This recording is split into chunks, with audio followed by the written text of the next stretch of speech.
Hey everybody, Sensei Steve here, and I want to bring to you the fourth exercise in our Unleashing Confidence the Hiscoe Jiu-Jitsu way. So we've had a couple of other videos that we've done. This is going to be the fourth one, and it is about facing challenges and overcoming fears. If you've enjoyed the other ones, I hope you're going to enjoy this one. Please subscribe to our channel. We've got a whole bunch of different videos out there, and we're going to be adding some more stuff. So I'd really appreciate if you subscribe to the channel, and maybe if you want, leave a comment on the video. It lets me know if we're doing the right thing or trying to do the right thing. So this video, like I said, is about facing challenges and overcoming fears.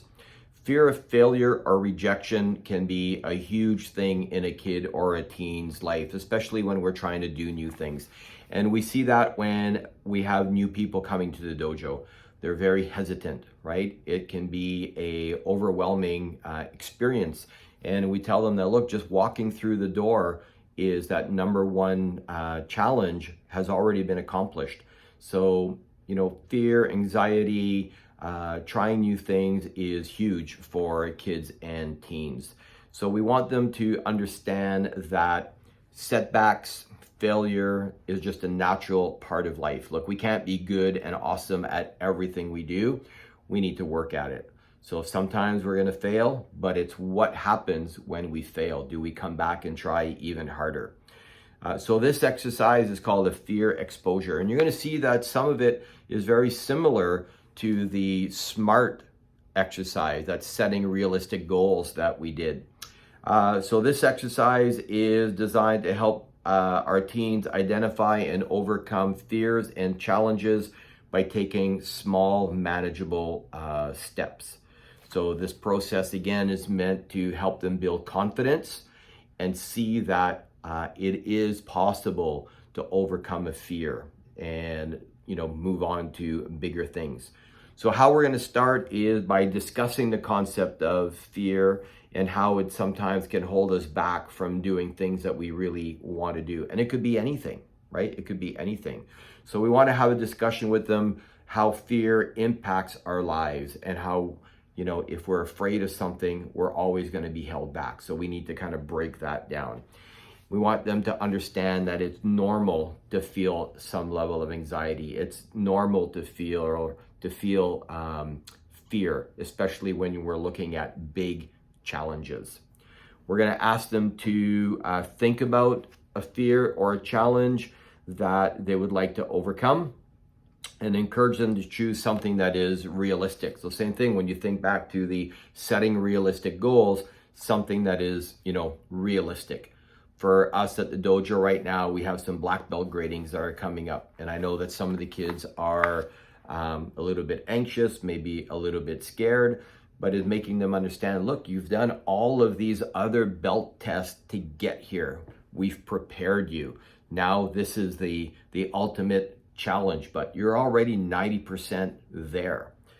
We're going to have them write down their fear or their challenge and break it into smaller steps. So how can they get there? So if we're talking about that black belt test, now there's some maybe new techniques that they need to learn. So how are we going to get there? How are we going to learn those new techniques? How are we going to perfect those new techniques?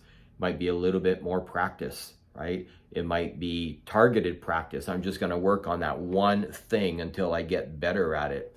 It might be coming in for a private lesson. It might be coming into the dojo and taking advantage of open mat time.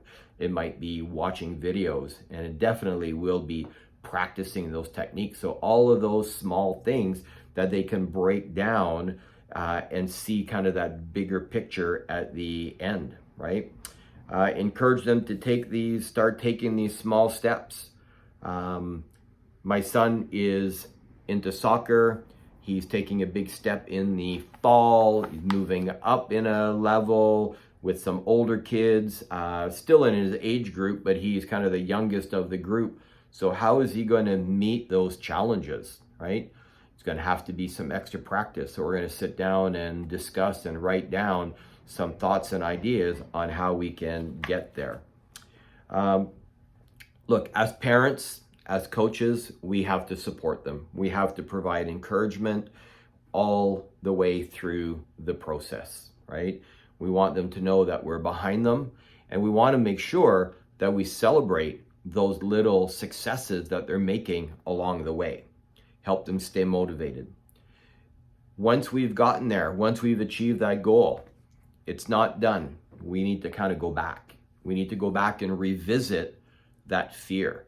How did they feel prior? What was the anxiety? What was the fear? What was holding them back, right?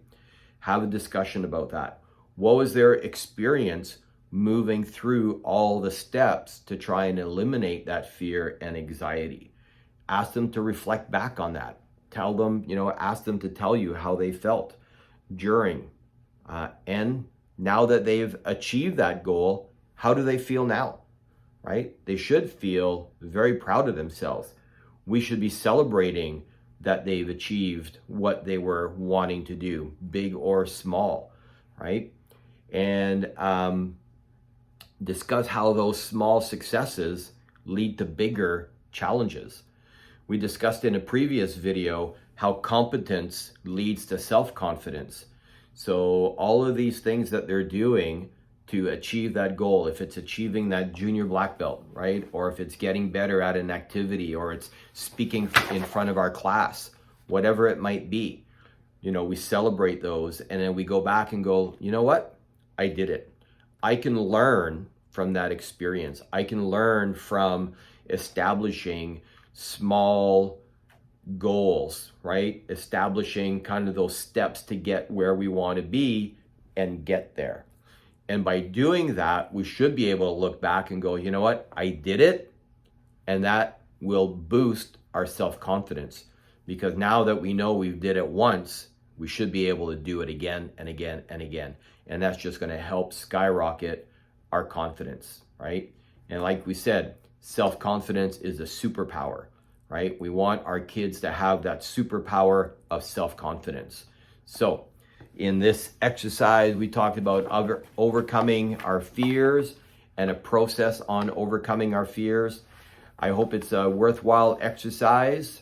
And again, please subscribe to our channel. If you like the video, please leave a thumbs up, leave a comment, and tell me how maybe you are helping your kids overcome their fears, and maybe some techniques that you're using in the comments below.